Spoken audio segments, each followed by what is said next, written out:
Okay, I can see the room is getting busier. It's coming up to the hour. Grab yourselves a cup of tea, a drink, make yourselves comfortable. We'll be starting very soon.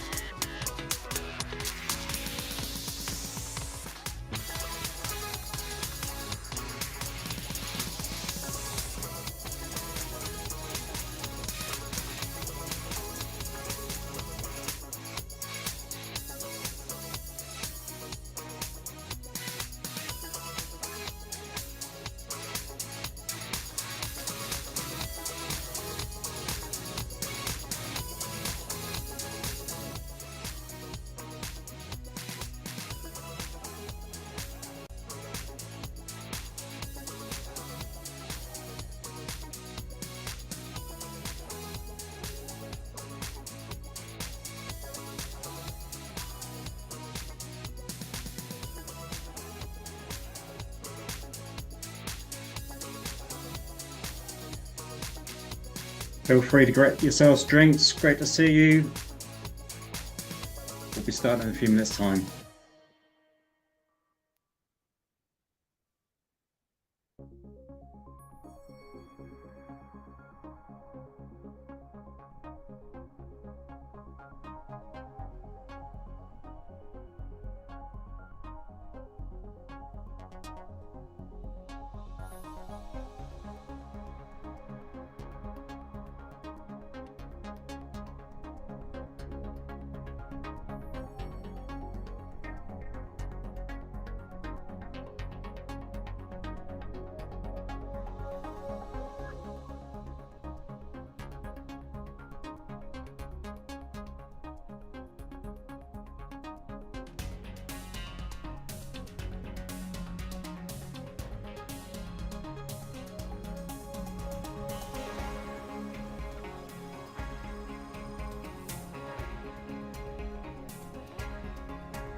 Great to see you all. Thank you very much for attending. Once again, you are on video. So if you don't want to be on video, please turn yourselves off, but feel free to make yourselves seen as well. Always drop your name in the chat if you want to. Tell us where you're from, and we will get going in just a couple of seconds. But thank you very much for attending today.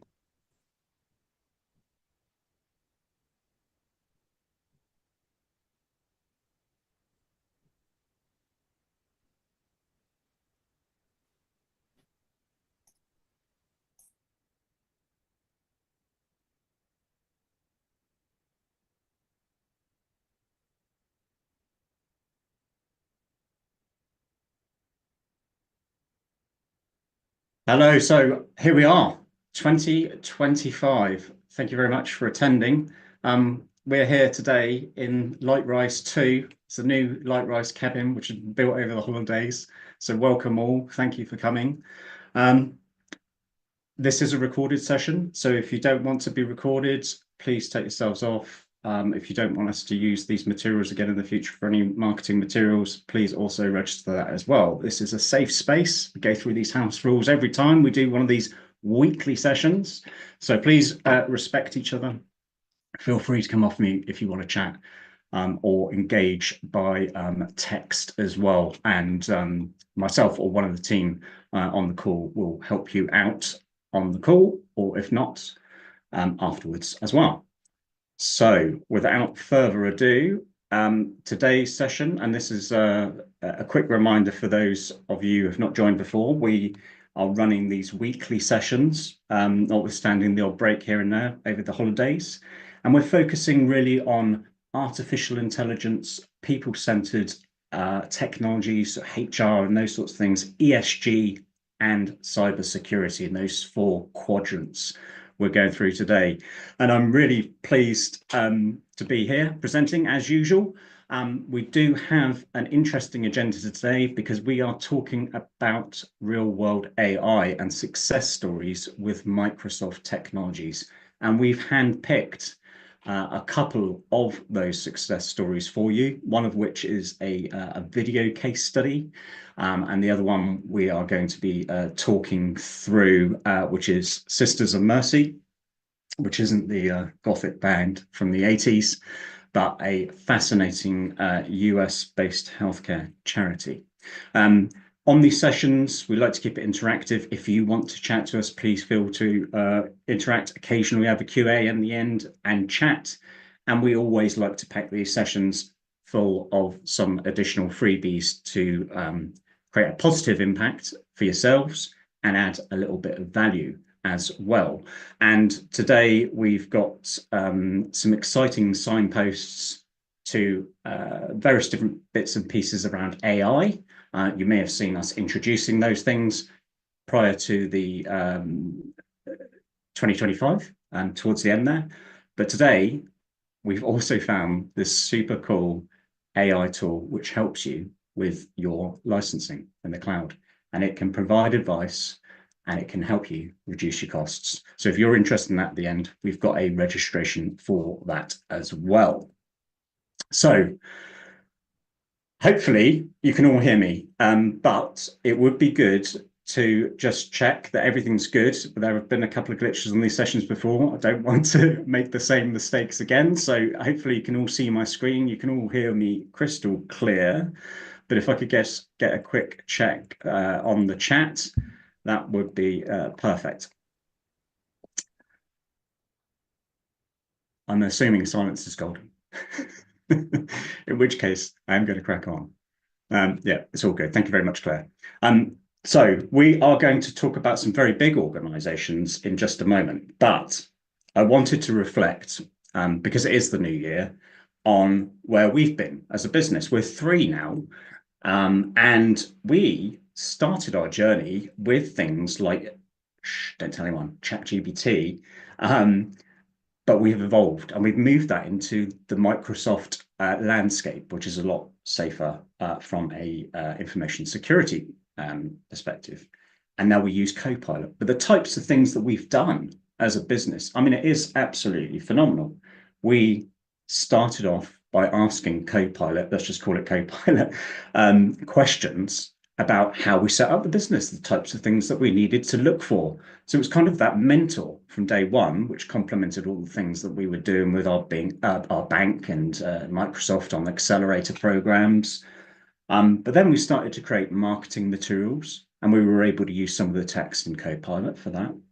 We were able to create pictures. So it was DALL-E, but we now use Copilot, and we can create pictures for those materials. We can contribute towards tenders using these things. We can think about the context of our policy and what good governance looks like and take suggestions from places that Copilot is surfacing to us, particularly if you get your prompts right.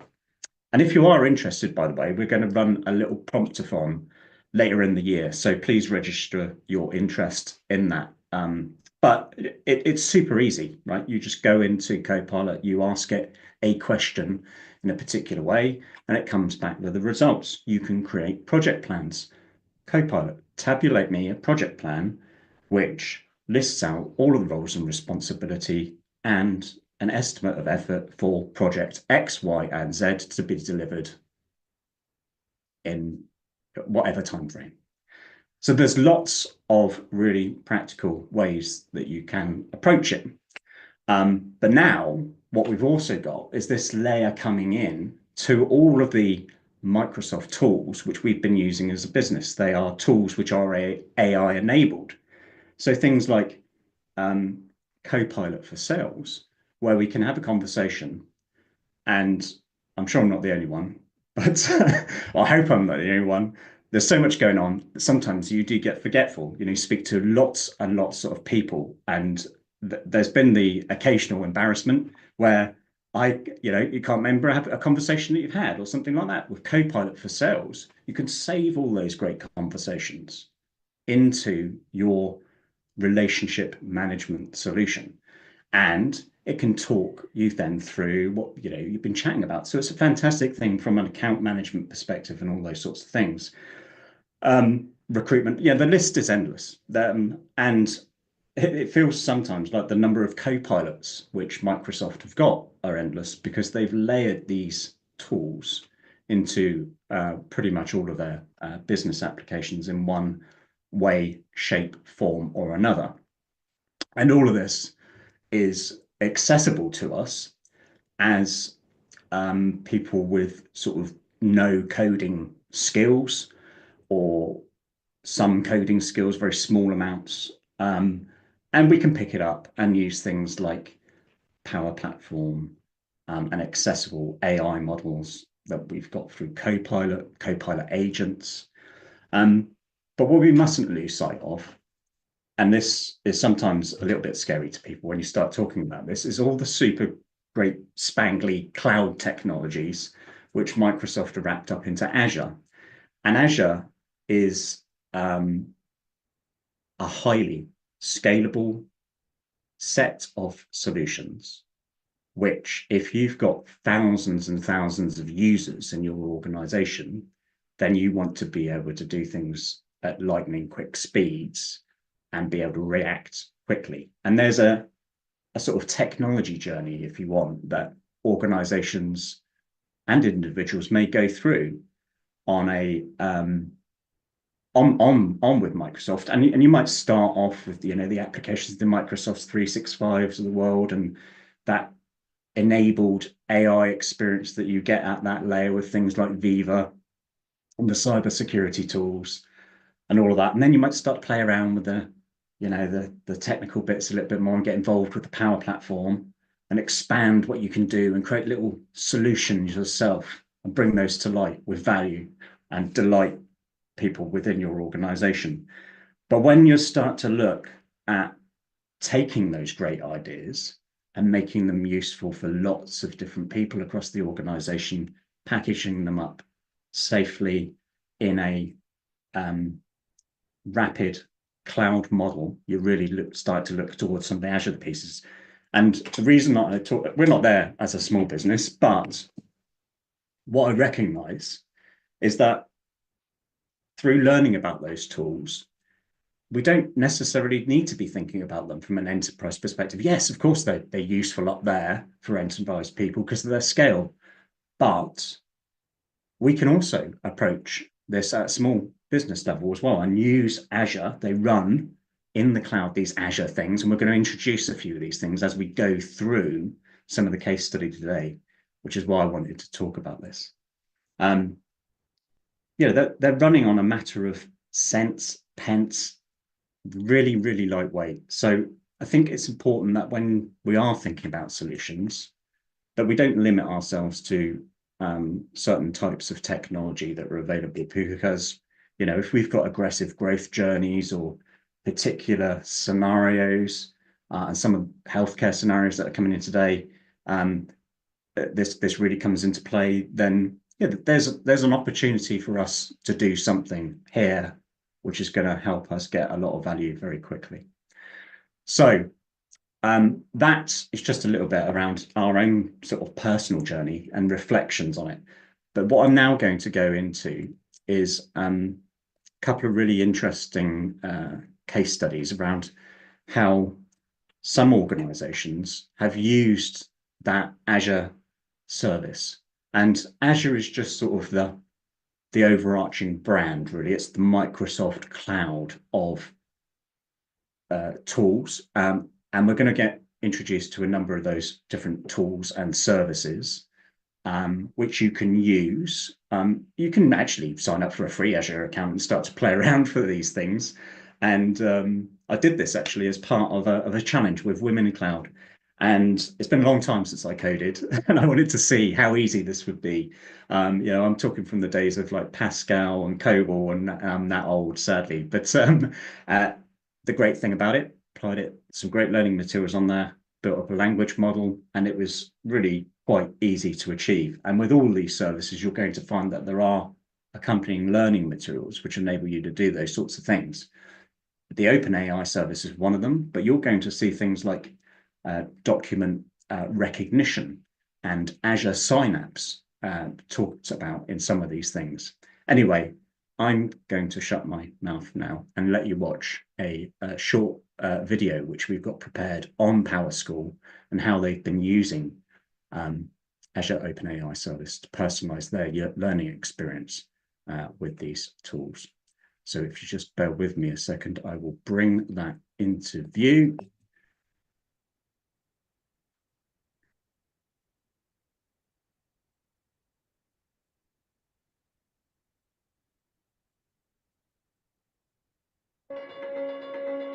PowerSchool is one of the largest technology solution providers for school districts focused on K through 12.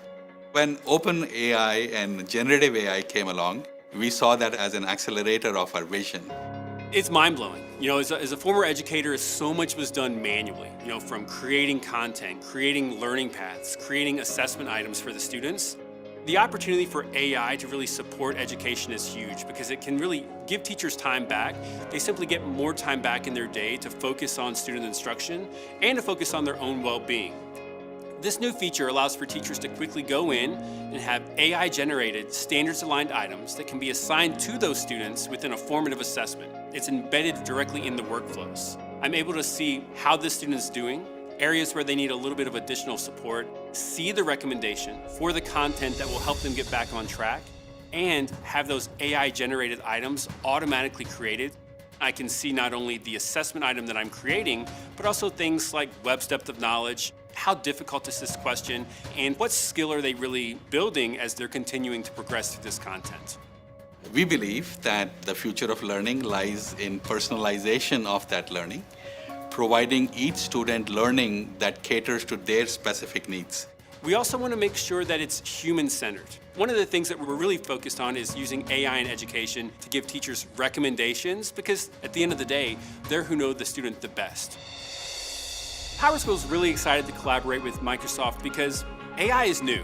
And so what you really want to do in that area is to identify those trusted companies like Microsoft who are really the mixture of experience and forward thinking.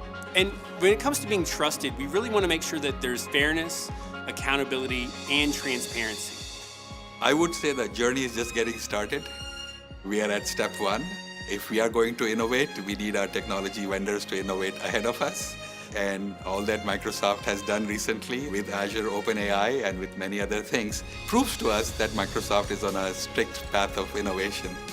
We clearly are heavily committed to the problems that we are solving, and we believe these are big problems to solve for our schools, for our students, for our teachers, and for our parents.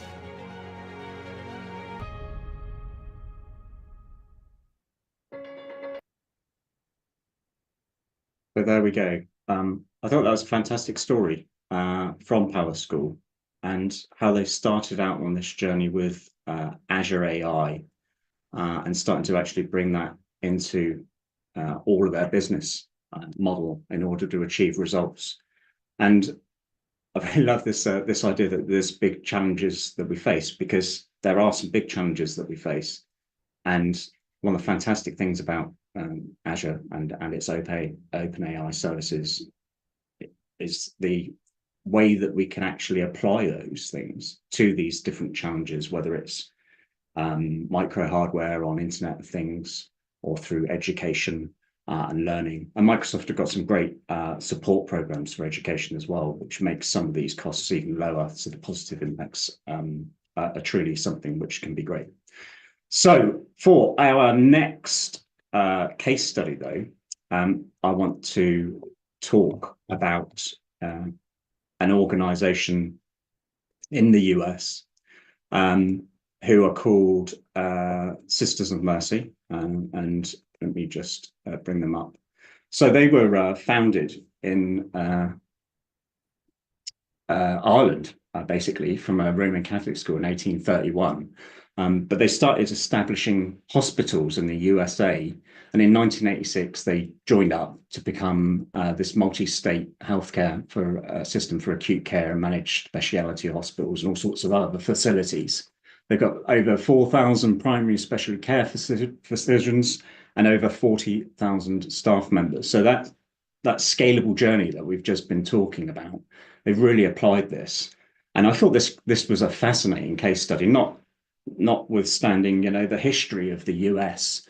I mean, so 1843. I think I read that Fred Trump, so Donald Trump's father, was born in 1905. So like 50 years before all of that sort of stuff. They're there creating hospitals in the US. But even from a British perspective, what they started to do here, and let's just bring this up on screen with the case study, and we can send these links out to you. But they started to build this dashboard, which was using some of their electronic health records.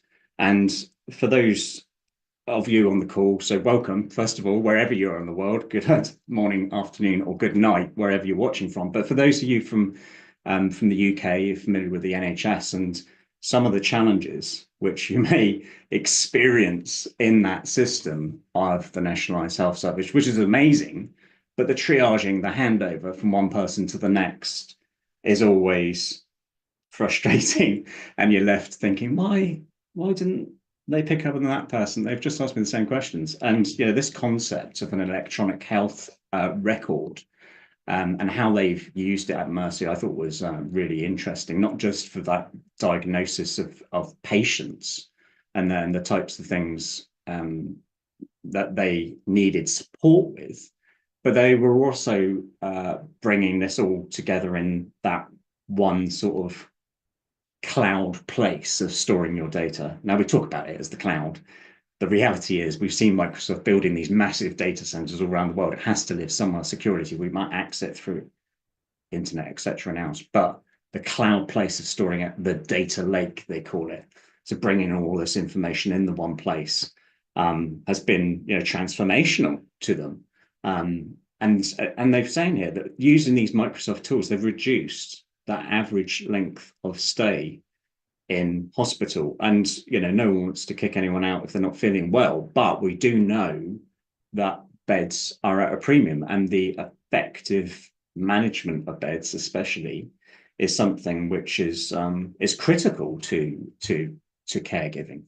And they've brought these things together with various parts of that Azure puzzle, and brought in some machine learning. So you may have heard people going, "No, it's not AI, it's machine learning." Well, yeah, it kind of is. The machine is learning. There's some interesting other bits, but anyway, that's another conversation which we won't have today. But they've layered over these Synapse analytics, and this is like Power BI. It's the same sort of thing. If you've got business analytics, you can move them into this sort of model. You can start to do some really interesting things then from an AI perspective of looking at the data. And you can, you don't have to use Azure for this. You can do that in Power BI as well. But I just thought it was really quite an interesting application there of several different things where they were bringing all this information together. And a good example of that is that this document intelligence thing, where they're actually using it to scan the insurance cards, and then it can read, and you've seen this probably on your phone, you can take pictures of your credit cards, auto goes in. Well, you can do the same sorts of things with document intelligence. So it could be job applications or anything, but there's processing paper that's in a standardized format. You can apply a model of learning and start to draw that information out and move towards paper-less or paper-reduced systems, which hopefully make things a little bit more stronger. And again, this is a healthcare provider, but a charitable one at that as well. And Microsoft have got some amazing entry-level offers for people in not-for-profit, where they can really help people out in terms of reducing their costs and the solutions which are available specifically to those not-for-profit providers. So I just thought that was really interesting. I don't know what your thoughts on the call. Any thoughts on the call? Any questions around some of those case studies? I'm just checking through the chat. I'm going to take this opportunity to have a quick drink of water, which incidentally came from a water filter. You know, again, sorry, this is a UK specific thing, but there's this water filter that's been brought out on the market. It's called Water 2. Bear Grylls, I think he owns the company. Anyway, it's quite good. It's quite good. So I'm here drinking my filtered water in the new year. I can see there's no questions, so that's fine. Don't worry. I will just go through a few bits and pieces now, signposts, which I think could be useful in your journeys in AI. But firstly, I am very grateful to spend time with you today. If you need more support, let's go through a scenario together on a short 15-minute call. You can contact us using that QR code. This is a weekly series of events, and we do encourage you to join as you can. And if you can't make it in your lunch hour, then spending your lunch hour is also valuable too. And you can catch up with these things later, and by all means ask us any questions as they come through. But here are our signposts. So Microsoft have an excellent Copilot scenario library, which you can see there on the hyperlink at the top, adoption.microsoft.com. Now, this will take you through, not at this Azure level, but a really operational, accessible way using Copilot, different functional areas. So how can you get value from this? If you are in legal, if you're in sales, if you're in HR, comms, it's all there. Just open it up, click on the chevrons, the downward facing arrows, it expands out, and you can take a good look through all of these different things.